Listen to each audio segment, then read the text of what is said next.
saddex arrimood oo muhiim ah taariikhda islaamka ah aad muhiim u ah arrinka koobaad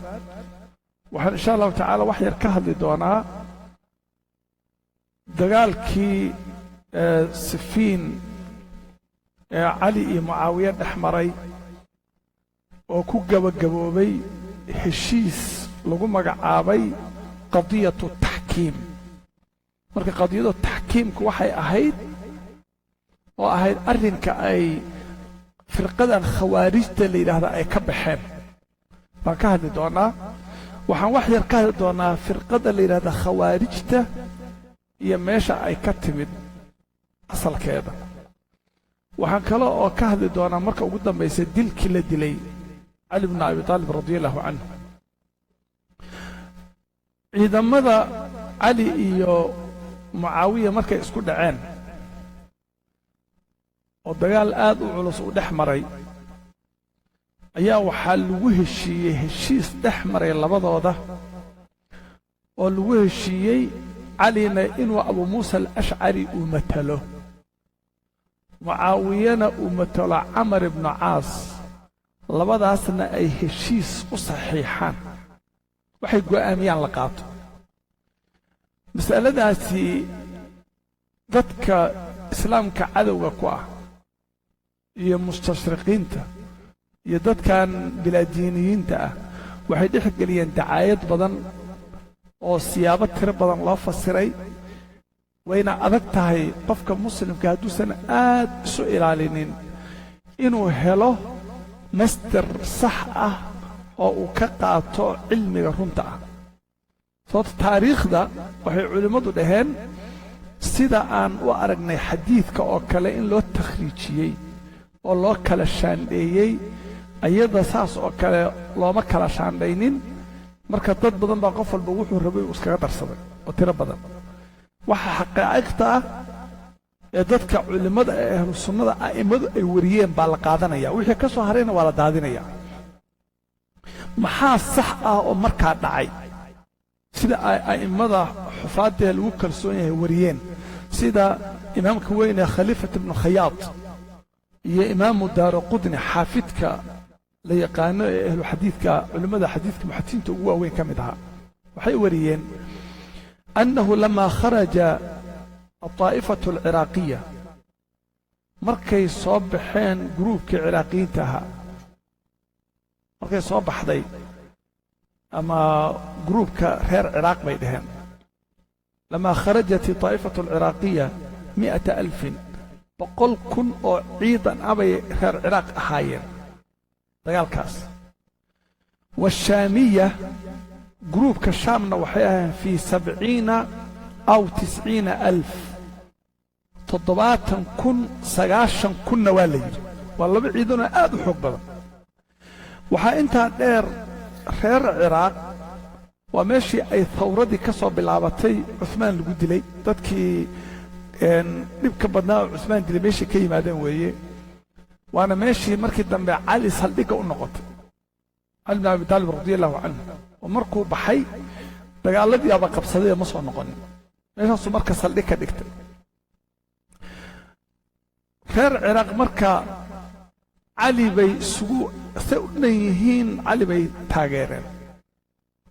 marka khilaafadii cali bni abi taalib way saldhigatay marka reer ciraaq oo dhan iyo magaalooyinka muhiimkaah oo dhan wixii aan shaam ka ahayn shaamna waxaa xukuma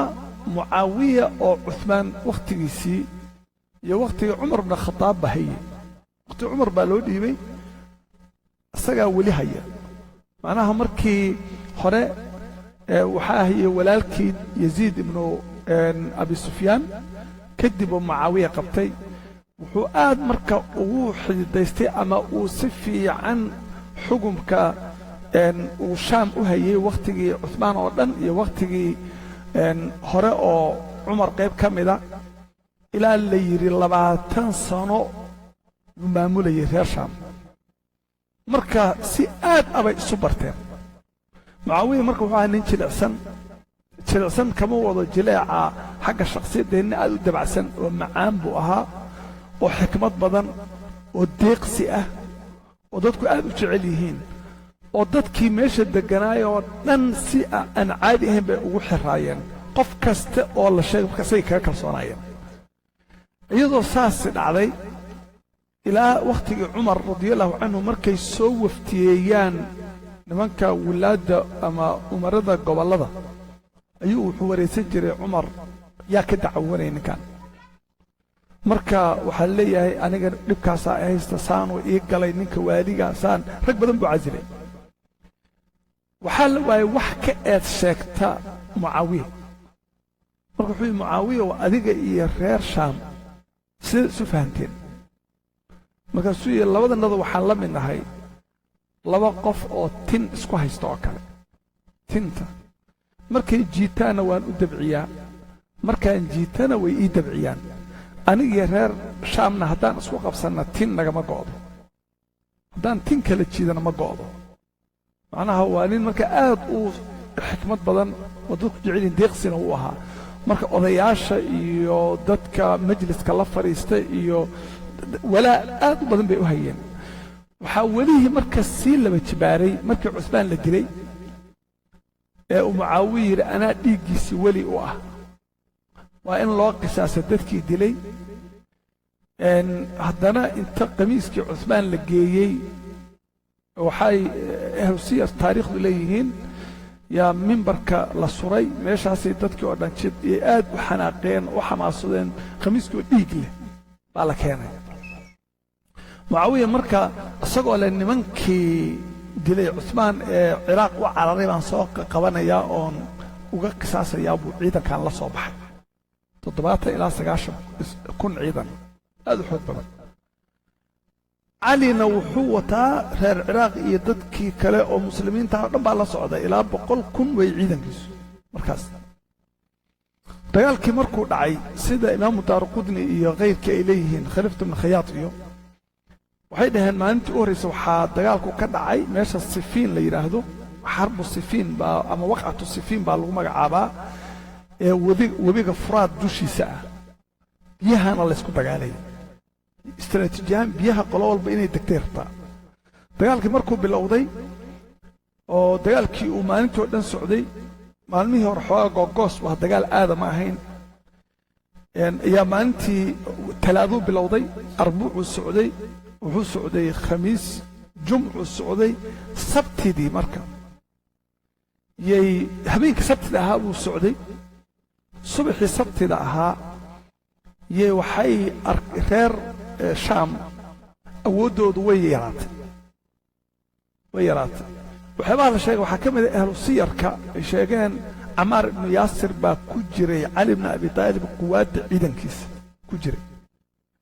markii camaar la dilay reer cali guruubkiisiina xoog iyo awood bay siisay nebigu wuxuu yidhi sala allah alay wasalam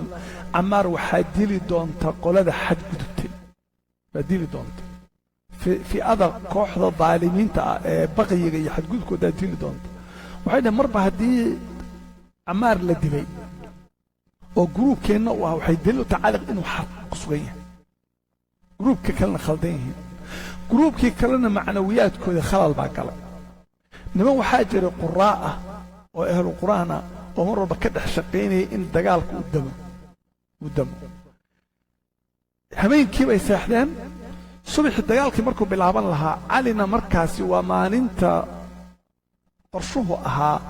in dagaalkan la soo gebagabeeyo ciidanka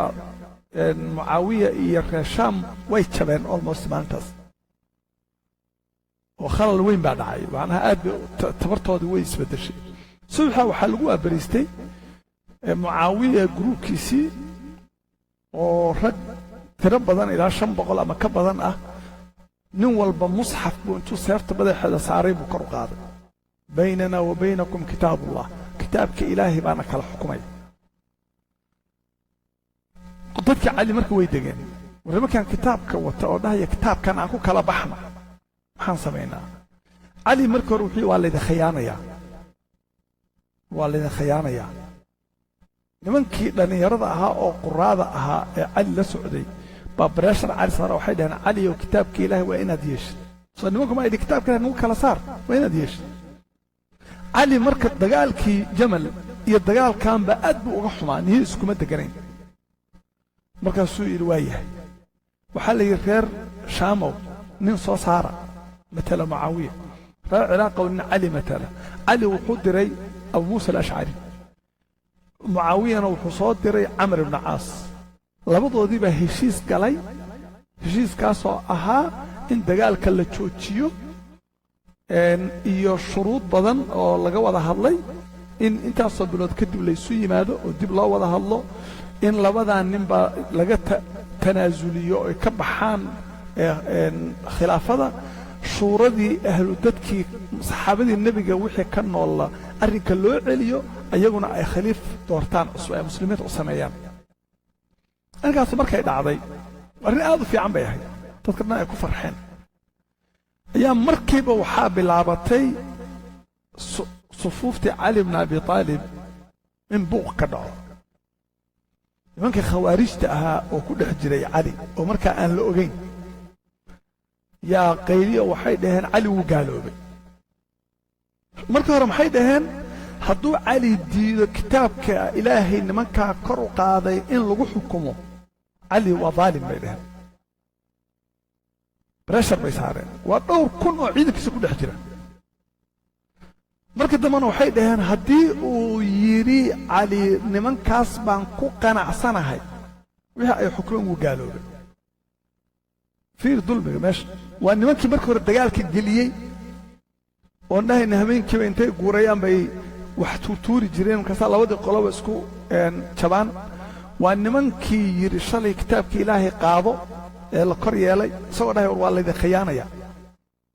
waa nimankii yidhi haddana wuu gaaloobay cali hadduusan qaadan hadduu yidhi niman baan u xukuntamaya labadii ciidan marka way kala durkeen reer shaamna gadaal bay u noqdeen reer ciraaqna gadaal bay u noqdeen dagaalka u joogsaday soo ma intaasi waa inta saxda ah oo helo siyarka dadka lagu kalsoon yahay taariikhda muslimiinta ee xufaadu ay sheegeen waxaa jira wax badan oo khuraafaad iyo been oo la sheego ha dhegaysanina waxyaabahaas waxaa ka mid ah in la yidhaahdo camar ibna caas baa khayaanay abu muusa alashcari arrinkaasi ma jirto innaga waxaad eegtay iskuulladeenna waa lagu dhigi jiray culimmada qaar baa ka hadla oo ku kadsoomay laakiin arrinkaasi waa been ragga sanadiyada ku jira oo dhanna waa niman kadaabiina waaye iyo ahlu bidaca oon la aqooninba ama ahlu bidaca marka waxay dhaheen waana midda maanta muslimiinta caamka ka dhaxa waxay dhaheen markii labada nin xukunka loo saaray cali wuxuu dirsaday abu muusa alashcari oo ah nin aad u jilicsan weli waxay gaarsiin inay dhaheen ahbal waa doqon inay gaarsiiyaan ninkan ay durayaan waa dadka saxaabada nebiga ugu jeclaa weeye ugu jeclaa weeye nebigu sala allahu alay wasalam inta uu u duceeyey intaasoo mar ilaahay dembigiisa dhaaf dad badanna ka sarabari maalinta qiyaamada waa markii aayad soo degtay man yartadda minkum can diini fasawfa ya'ti lahu biqowmin yuxibuhu wa yuxibuunah nebigu wuxuu yidhi abu muusa alashcariyow dadkaaga wey dadkaa laga hadlay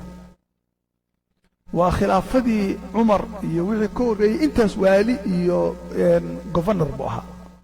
marka abu muusa alashcari in la duro oo wax laga sheego oo waxaan dhici karin waxay dhaheen nin cibaado badan buu ahaa siyaasad aan waxba ka garanaynin waa la khayaanay camar ibna caasna wuxuu ahaa nin aad u caqli badan oo la dhaho daahiyatulcarab ninka carabta ugu caqliga badan buu ahaa camar ibna caas isagu waa saxaabadii nebiga ridwaanullahi calayhim uu ka mid ahaa marka in isagana lagu duro khayaano iyo makri marka waxay dhaheen markii waxay ku heshiiyeen inuu nin walba seefta qaado uu galka ka bixiyo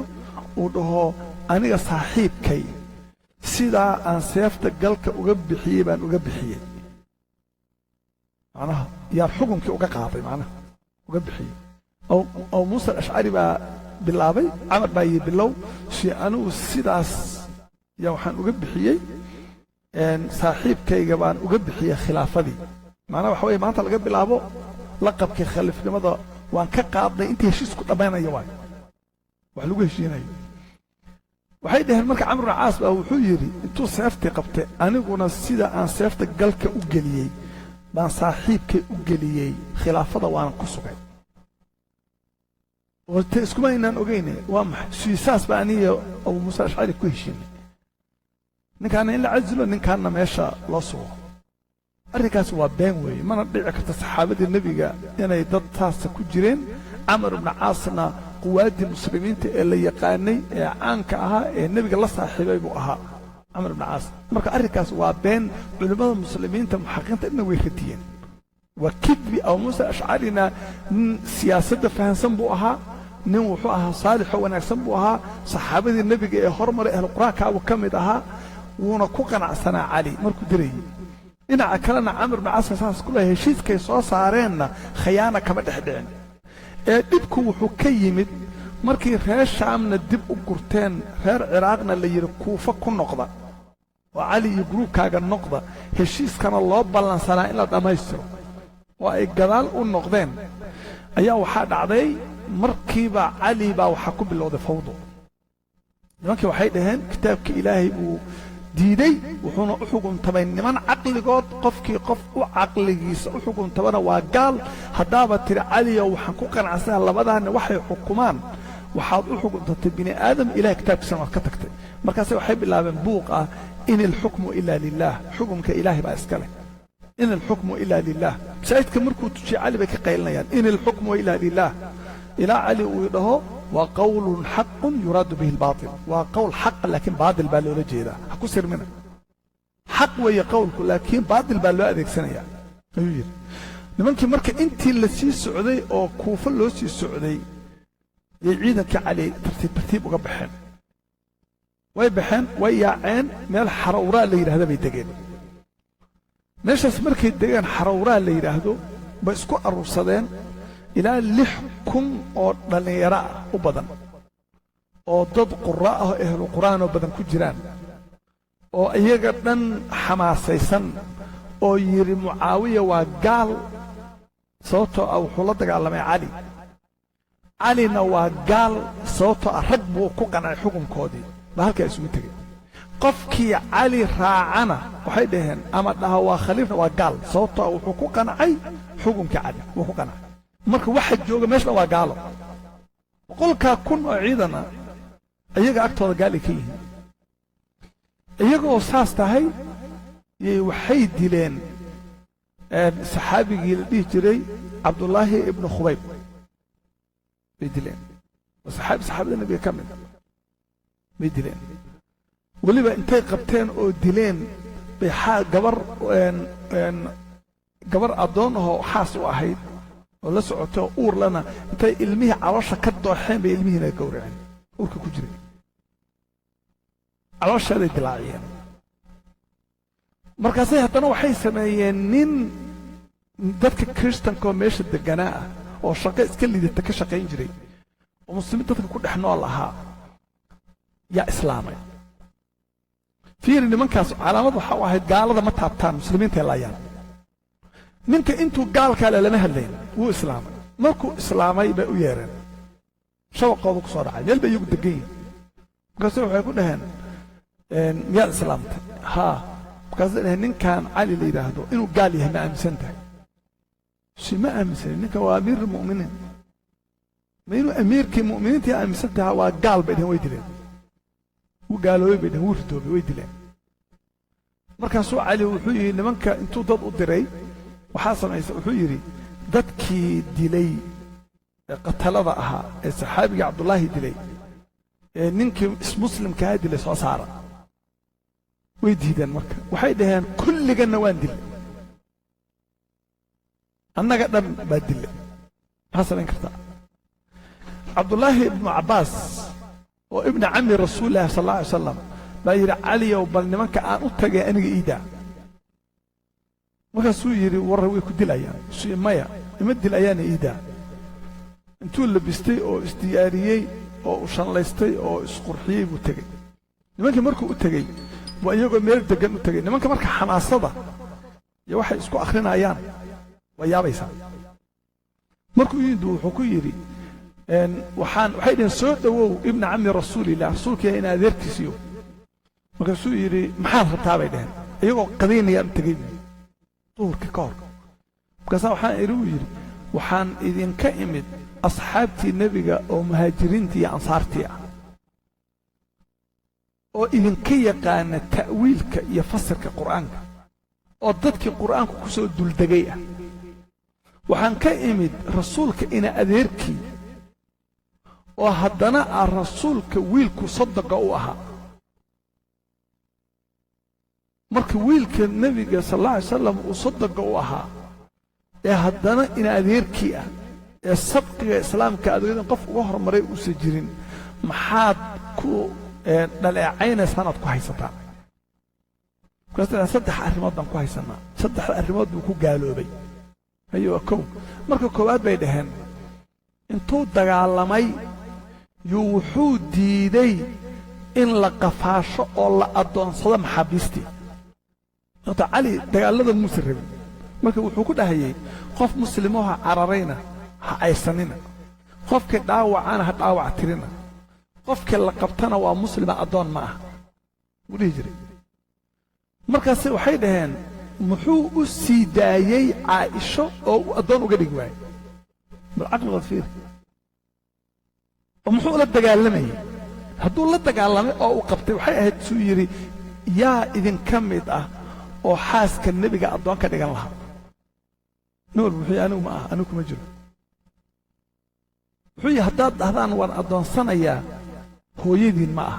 sababta ilaahay wuxuu wa azwaajuhu ummahatukum soo ma leeyahay xaasaskiisu hooyooyin bay idin yihiin waxay dhaheen nool wuxuu anigu kuma jiro taas markaasuu yiri ma ka baxnay taas waxay dhaheen waa ka baxnay wuxuu yiri waxay dhaheen midda labaad magaciisii buu wuxuu ka tirtiray amiirulmu'miniin inuu yahay wax ilaahay siiyey buu buriyey hadduu qofku amiir uusan ahayn beecadii way burtay amiir maaha markaas inuu dulmi waday bay daliil u tahay haddii kale amiir isagoo muxuu isu casilay hadduuba iscasilay inuu dulmi samaynay bay calaamad u tahay muxuu yidhi nabiga sal allahu alay wasalam maalintii xudaybiya cali bna abi taalib baa heshiiska qorayay markaasuu wuxuu qoray heshiiskii dhex maray weeye muxammadun rasuulullah محمد رسول الله إيه سهيل بن عمر سهيل باوحو يري هذا رسول إله إنا تهي أن أبنى كلما أن نديرفينه تر محمد بن عبد الله كقر محمد بن عبد الله بن نقانا نوي رسول من نقانا سنبي تر عليهم سي علي ما تري رسول كله بان تري يعني كعنتي نبي انتو قال لك كقاضي وترتري رسول كسي محمد بن عبد الله كقر هذا ما صالح محمد بن عبد الله وهشيس محمد بن عبد الله وقرأ مرحوي النبي جاء مركي رسول الله ترتري رسول لماذا ما يكاد عبد وحيدا المية السوق واساسه كلامي أمير المؤمنين وتتري معناها النقاش عجيب أو علمي يسن أو لقى يابي ولا قال ما كبحنا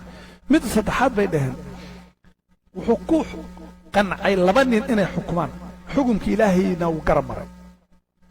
وحكمك إلهي حكمك إلهي من كهدو للدقال لما يوحي أهد إنه الدقال كوضا إلا وقبقبيه لكن نمبان كو قنعيا وحو شيغا يهداد أهدوات قالوا سيقفوا قنعي ساعق لنس وحو يري ور إلهي وحو قرآنك كيري يا أيها الذين آمنوا لا تقتلوا الصيد وأنتم حرم ومن قتله منكم متعمدا فجزاء مثل ما قتل من النعم يحكم به ذوى عدل منكم ورهدي أقار لك دلو وقف حاجين يؤدلو وقارتاس الناف أقل ما أما أدق ما حوالا أبا لغا قذيا قف كان لغا قاضيا أو فديا لغا قاضيا وحانا حكومة يلبنين أو إذن كاملة سو إلهي ما دي ها ور إلهي ما بكيلة ديقي صد واللبنين أساري ديقي مسلمين ترى إن لبنين لو صار وديديسان وإلهي صمدهم وإن خفتم شقاق بينهم فابعثوا حكم من أهل وحكم من أهلها سو إلهي ما دي هداد كبغدان هشيس إني دحمر وايا ننكي حاسكيسا لوقف أسارة وحي حكمان بنا حقاتين ها ونين إناك اسخلافي با إلهي اللبنين أسارة ما مسلمين تديك قودا اللبنين الأسارة ديريسان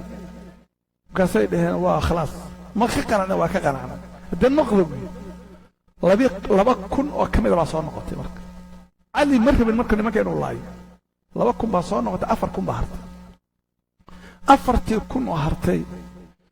iyo markay dadka aan sheegayna dileen oo dhiigaga galeen oo ay diideen buu cali wuxuu yidhi haddii ay diidaan inay dadkaa dhiiggoodii dadkii dila keenaan waan la dagaalamaynaa asagoo oo weli hadalkii socday bay ku soo duuleen ayaga cali marka wuxuu yidhi dagaal ha ku bilaabina ilaa ay idinla dagaalamaan haddayd qabataanna ha dilina haddii aad dhaawacdaan ha dhaawactirina hadduu cararna ha cayrsanina dagaalkiyaa bilowday macrakada la yidhaahdo naharwaan waxaa loo jabiyey sida sharulqatiila baa la dilay cali baa dagaalka markuu bilaabaya nebiga waxaan ka maqan sala allah alay slam isagoo leh aakhiru zamaanka waxaa soo bixi doona niman dhallinyaro ah